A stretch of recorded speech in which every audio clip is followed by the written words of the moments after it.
පොලිස්පති දේශපන්දු තෙන්නකෝන් සැඟවී සිටින්නේ ලොකු දේශපාලඥයෙකුගේ නිවසේ බවට තොරතුරු ඇතැයි හිටපු පාර්ලිමේන්තු මන්ත්‍රී රංජන රාමනායක මහතා සඳහන් කරයි. පොලිස්පතිවරයෙක් පොලිසියට බියේ සැඟවී සිටින්නේ ලංකා ඉතිහාසයේ ප්‍රථම වතාවට බවද ඒ මහතා සඳහන් කරන ලදී.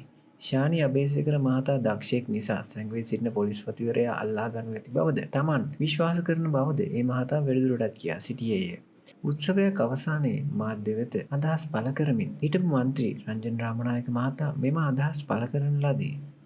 පොලිස්පති දේශපන්දු තෙන්නකෝන් සැඟවී සිටින්නේ ලොකු දේශපාලඥයෙකුගේ නිවසේ බවට තොරතුරු ඇතැයි හිටපු පාර්ලිමේන්තු මන්ත්‍රී රංජන රාමනායක මහතා සඳහන් කරයි. පොලිස්පතිවරයෙක් පොලිසියට බියේ සැඟවී සිටින්නේ ලංකා ඉතිහාසයේ ප්‍රථම වතාවට බවද ඒ මහතා සඳහන් කරන ලදී. ශානි අබේසේකර මහතා දක්ෂයෙක් නිසා සැඟවී සිටින පොලිස්පතිවරයා අල්ලා ගනු ඇති බවද තමන් විශ්වාස කරන බවද ඒ මහතා වැඩිදුරටත් කියා සිටියේය. උත්සවයක් අවසානයේ මාධ්‍ය වෙත අදහස් පළ කරමින් හිටපු මන්ත්‍රී රංජන රාමනායක මහතා මෙම අදහස් පළ කරන ලදී.